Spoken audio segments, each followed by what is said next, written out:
Hey, this is Cam, and welcome to my coverage of the Cosmere RPG. We're continuing our cruise through the Cosmere Handbook, the Stormlight Handbook, my apologies. And yeah, we are in Chapter 7 talking about items and stuff. First things first, this picture on the left of Navani is so awesome. A big reason why I'm doing this series is covering and being just trying to showcase like the phenomenal art that's in here. I think all the artists do such an unreal job of like capturing these characters so well. And this one's just excellent too. Like so good. Especially like yeah, Kaladin, big fights on the plains, Seth in the storms, and all that's great too. But stuff like this, like more like kind of slice of life stuff in the world is awesome to see. So that'll probably be the thumbnail for this video because it is really cool. And especially like let alone just the portrait of the character. Like we get the sphere light up there. We get all of these Fabrials, either work in progress or otherwise, as well. And I don't know if there's any other little doodad notes, knickknacks I can really pick up from the back. But offhands, yeah, those Fabrials front and center look great. Okay, so let's cruise through. Alrighty, so first note I left, this is something I touched base on in an earlier video, so just we'll call back to it as well. Like the currency dominations in the novels, like they're like a little bit complex, and so I like that for the RPG they tone it down so that like basically you're just counting marks for money, which I think is good. And some example of what the sphere currency looked like too, which is good to see as well. It's not quite how I pictured it, but there's nothing wrong with that either. Like this feels more currency based than how I imagined it, which is probably a good thing. And as far as a starting kit, so starting kits strike me as something that's very 5e D&D, and it's something I don't particularly love about D&D. I find in that system like character creation, while you can get decently quick at it if you do it enough, there's so many things to write down, and then the adventuring kits and whatnot, in my opinion and experience, just kind of get left by the wayside. It's just stuff that you end up not even writing all down and just forget about entirely because it's kind of whatever. Like it's stuff that you kind of expect your character to have anyways.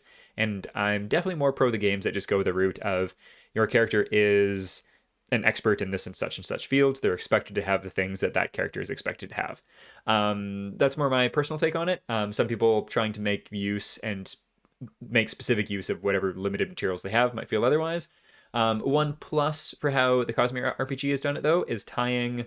I don't know. This could be a plus. It's a quick plus, maybe a negative in other ways, but tying the armor and weapon to the kit too. So like when you're making your character, if you got your eyes on a certain kind of weapon and armor and such, that might be really what makes the difference maker between the starting kit that you do.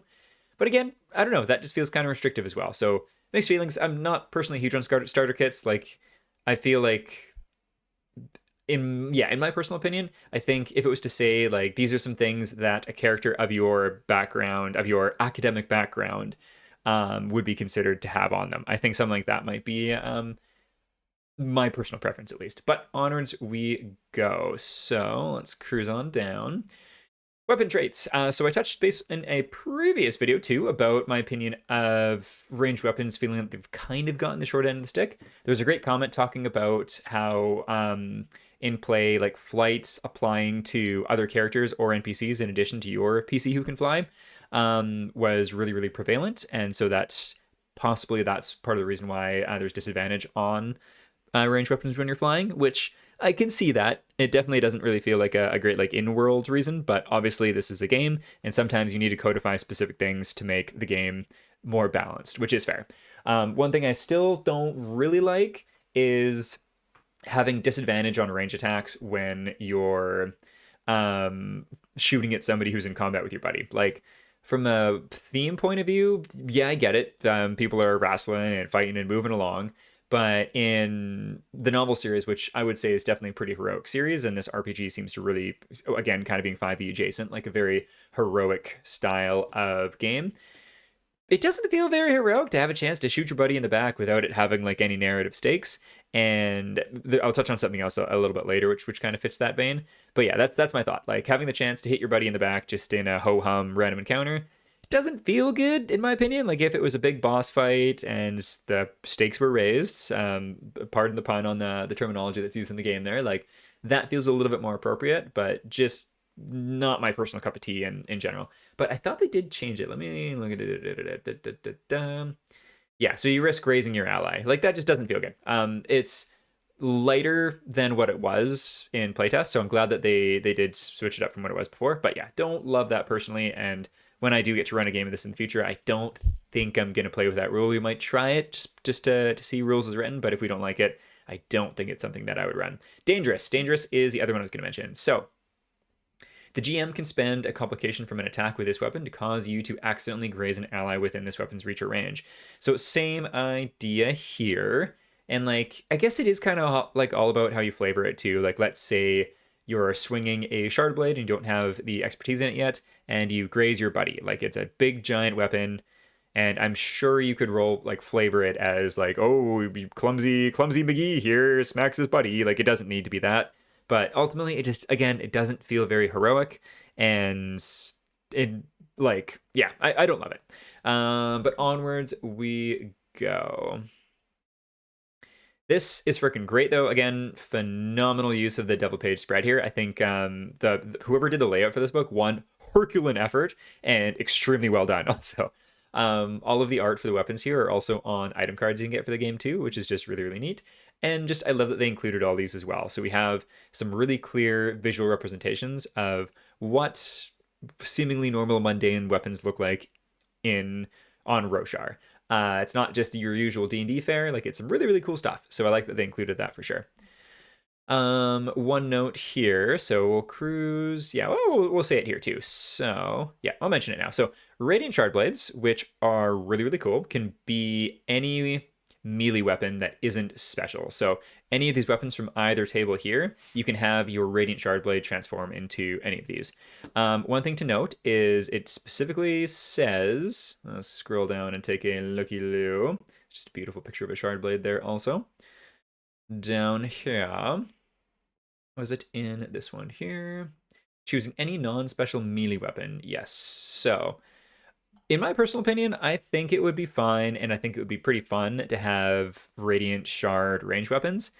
And again, not having run too much of this game and not having run a single game of the actual live edition outside of playtest, I don't know, man. Like, if someone wanted to have a Radiant short bow or a frickin' Radiant sling, thinking like Lift with her Radiant Shard fork, like, absolutely. Like, that sounds like a great time, and I'm here for it. Like, we've already seen what looks to be Radiant, or hints and teases of Shard, like, firearms at other points in the Cosmere, so I'm pretty sure I would be very happy with someone having a Shard bow or Shard sling at my table, personally. It would be fun. They cannot turn into any special weapons, though, so that leaves, like, obviously a half shard or having a shard blade wouldn't make any sense. Mechanically, a grand bow and a warhammer doesn't make sense because it's already having the 2d6 or 2d8, and so then you'd be doing 2d6 or 2d10, so that would be doubling the dice on that, which would be extremely overpowered.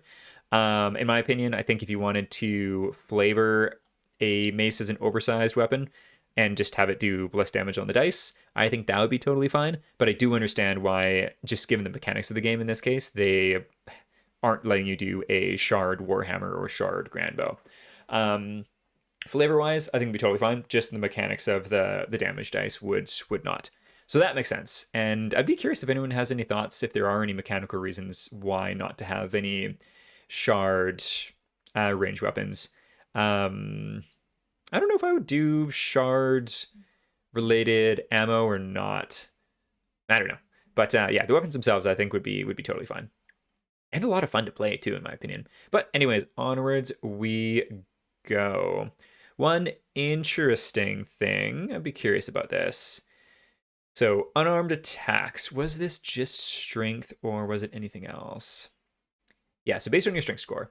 I mean, I would be tempted to do unarmed damage based on either strength or what was the dexterity one? I think agility, if I remember the stats correctly.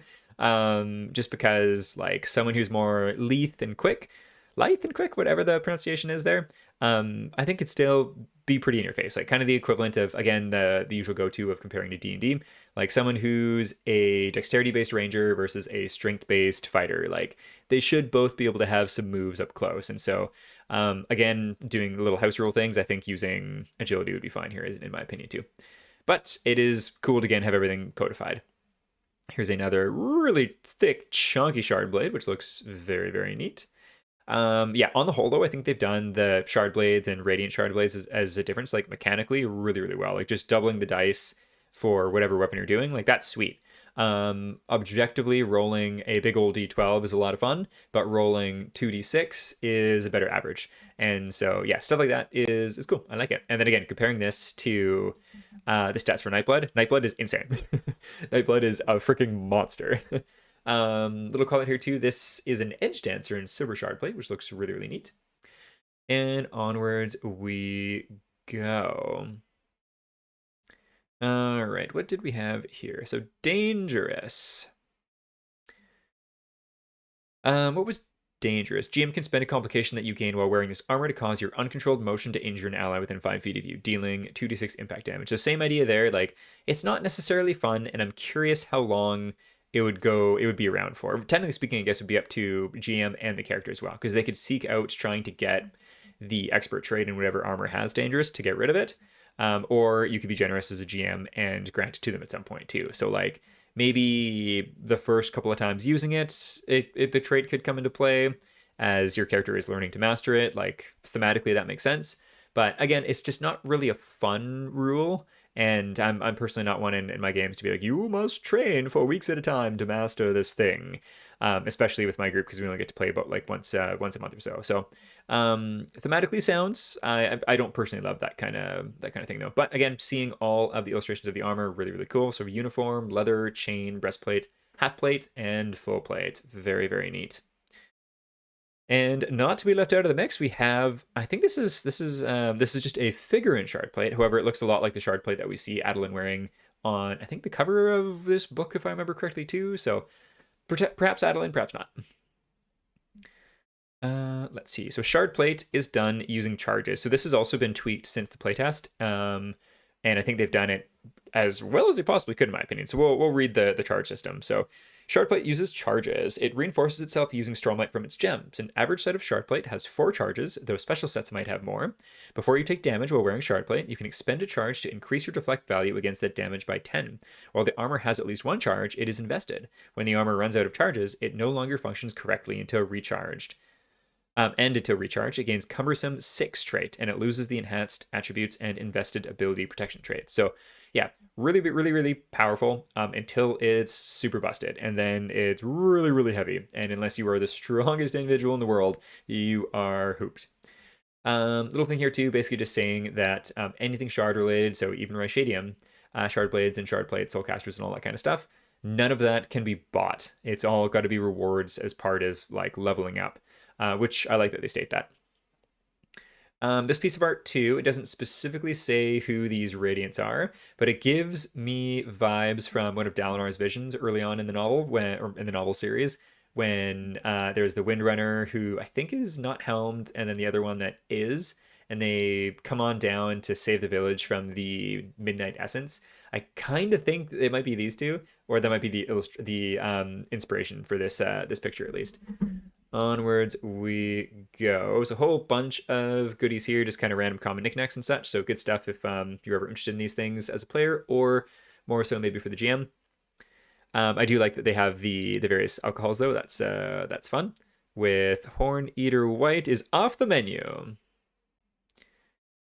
Food too. We get street food, Lavis Grain Wrap. I'm surprised we didn't get Chowta. I don't know how to pronounce it properly out loud, honestly. But I'm surprised we didn't get that in the image too. Unless that's what this is, and it's just listed as a wrap.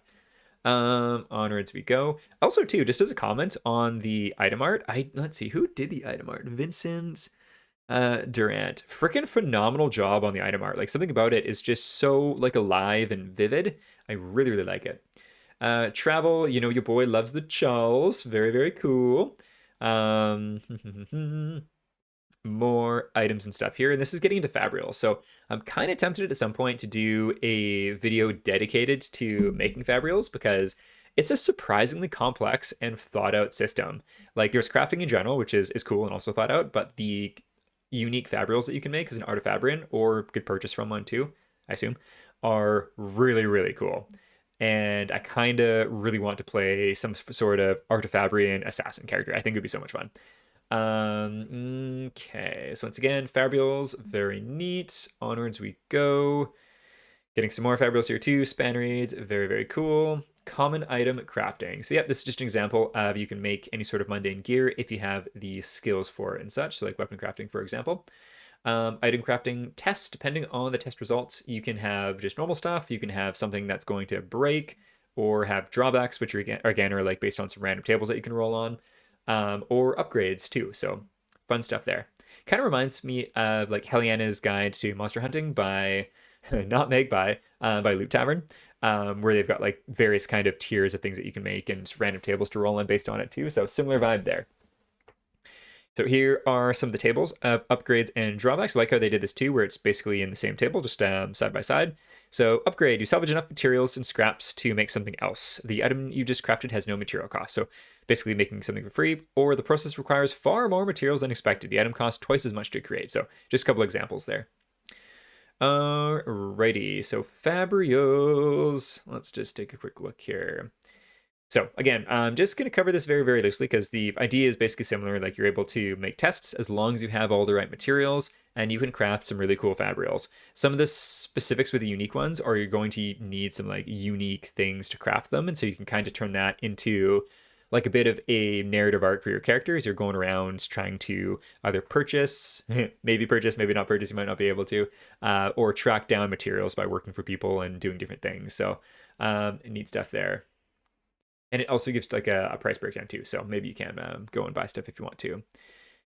And the steps. So choose the effect. There's a whole bunch of effects that you can choose from, like a huge effect or a huge range, which is awesome. Figure out the materials that you need, get the gem. Let's see. Your gem can only be used to cap. Okay, and then shopping the spren, make a crafting test, and apply upgrades and drawbacks. So like it's really involved. And then same kind of idea with normal crafting is all of these different things here. There's an upgrades and drawbacks table, which is pretty fun too. And then advanced fabrial features, unique fabrial effect, and then it goes into all of the various information here. Also shows an example of a unique fabrial, which is Tumor's first design and then revised design, this being from book 4, which our favorite sad boy gets it at one point, which is good stuff. Just Superman fly all over the place. And then, so yeah, breaks down like all of the different things that these fabrials, unique effects can do for fabrials. And yeah, there's a lot of customizable options here. Like they went ham on making fabrials, and I'm here for it. It's really cool, and I was not expecting it to be so thorough. So yeah, if you're curious on like what can be done and just mention combinations and such, I am definitely considering making that video. So feel free to throw that in the comments if you'd like. And that is going to be it for today. We'll continue on with the remaining stuff, and a quick tease of this awesome photo from the end of the novel book 1. Very, very cool. But yes, we'll continue on with chapter 8 onwards next time. So thanks for tuning in, and we'll catch you then. Bye.